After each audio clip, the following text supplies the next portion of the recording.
Hi, I'm Kelsey Sizer. I'm a senior editor at Light Reading, and we're here at the OFC event in sunny San Diego. You can tell it's really sunny because we're squinting. It is very sunny. We're Sterling. Not quite that bad. But we've got this lovely backdrop, too. We actually stepped out of the conference center, which is really nice. Usually we're stuck inside all day. I didn't realize there was an outdoors, so it's nice to see. Who knew? Yeah. So there's been a lot of conversation this week around AI. What have you been hearing in your conversations with vendors and service providers around how optics fits in with the AI conversation? Yeah, it's pretty amazing how much AI has taken over this conference in such a short time. I mean, it wasn't all that long ago that AI just kind of bubbled up with ChatGPT, at least in in kind of public discussions. But obviously the hyperscalers have been cranking and planning and thinking behind the scenes for quite some time. So it was a big topic at MWC.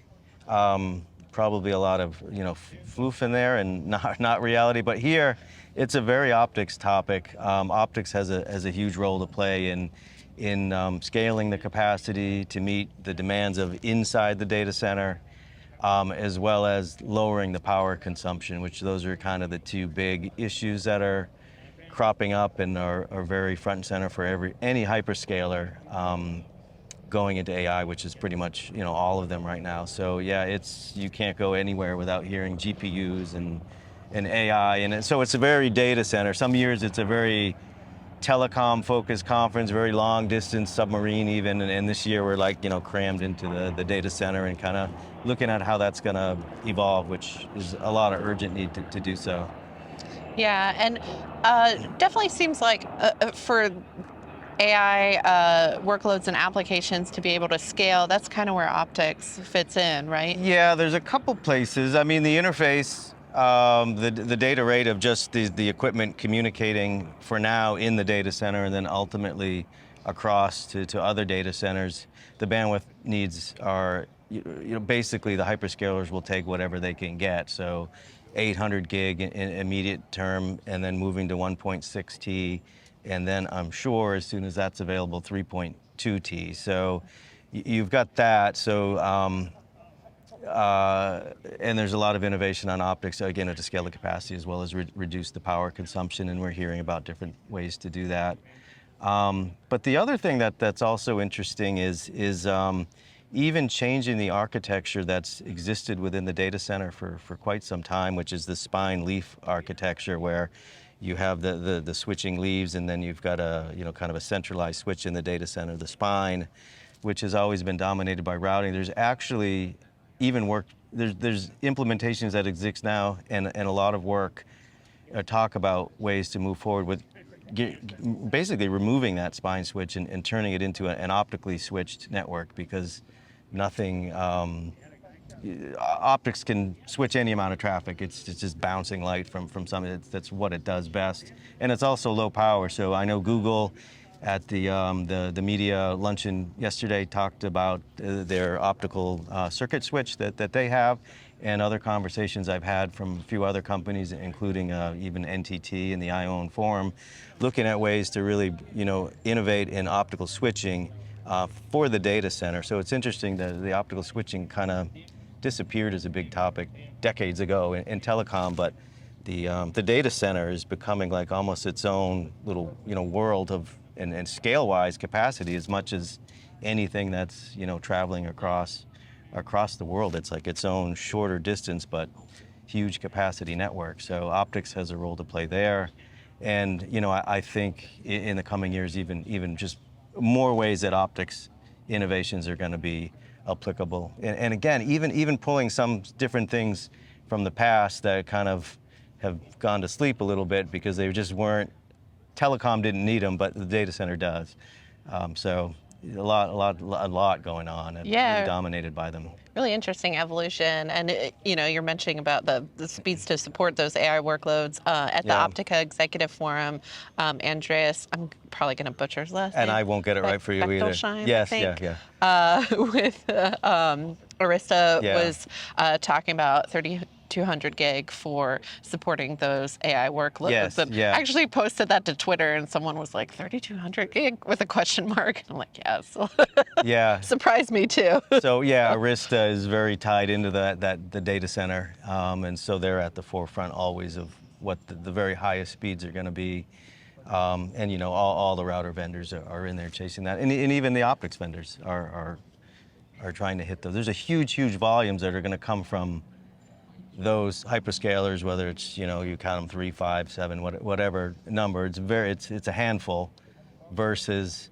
But huge volumes for each of them in the millions, whereas in telecom, you've got, hundreds and even thousands as you go to the tier twos globally, but individually their volumes are nothing like a single hyperscaler. So a Google, a Microsoft, an Amazon, they draw a lot of attention from everybody instantly whenever they say, here's an idea. So yeah, we all perk up and listen. Yeah. Anything else you're seeing from the pluggable standpoint that was exciting or of note this week? Yeah, so the pluggables, so the conference became, even a couple of years ago, very much pluggables focused, and that was probably the theme. Well, that was one of the big themes last year. So we saw that evolution of, embedded optics and very proprietary types of things to pluggables. We still have that. We're seeing kind of a couple fronts there. The 400 gig ZR Plus variant, just the options continue to expand. And then also seeing the evolution, the newest one is going to be the 800 ZR pluggable optics, which the OIF is standardizing. So the OIF had a demo. They had multiple demos, but they're coherent demos. I think if I'm remembering Carl Gass right, when I interviewed him yesterday, 23 different suppliers pooled together and doing a very record-setting interop demo across pluggables, including OpenROTM, 400ZR, OpenZR Plus, and 800ZR. So you're seeing, so we went from the world of embedded to here's pluggables. They're really neat and interesting, and there's different formats for them to now really showing interoperability, which is critical for hyperscalers as well as, and arguably even more so for telecom operators. So it's just showing the progression of the pluggables becoming more real as a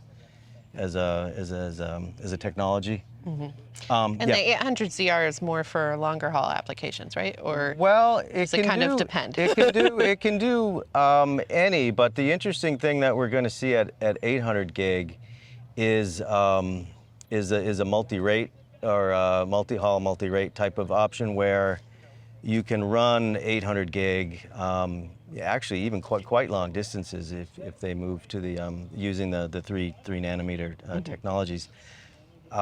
You could get, I've heard 2,000 kilometers running at 800 gig, and when you dial that down, which you can do to 400 gig, you can pretty much get anywhere. So we're getting to a point with the coherent pluggables where they can address distance-wise, even at 800 gig, the kind of next coming commercial generation, pretty much almost any application. And so what you're seeing is the world of pluggables, if you think of the addressable market, expanding and kind of squeezing the embedded or kind of traditional type of optics just to the corner cases.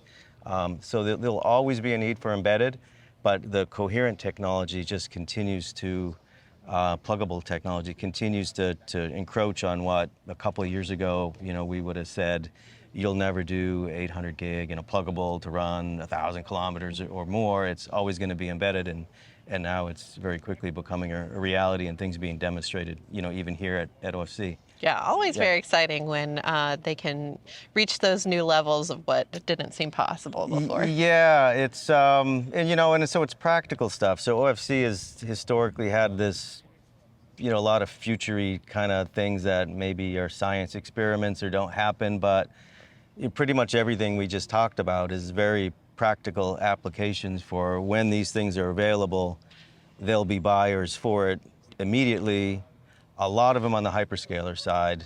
And then I think one of the questions is how much does this stuff trickle into to traditional telecom, which you know, as we know from MWC, we're in telecom is in a very, you know, a lull is being generous. It's a down cycle between 5G and kind of when of 6G. So they're not spending a lot of new money. There's really, I'm not seeing nearly the innovation, not much innovation relative to what the hyperscalers are doing. So you are seeing the industries really pivot to the hyperscalers because the hyperscalers need it, but also because, you know, the telecom operators are just not moving. Yeah. Well, at least they're adaptable, right? Yeah. Yes. Well, from the optical side. Capitalism at its best. Exactly. Thanks, Sterling. Yeah, thank this has you. been great. You always break it down in Yeah. such a more easy way to understand. So I think we'll head in and get some sunglasses. Yeah, and that's stay classy, San Diego. Yeah. Thank you.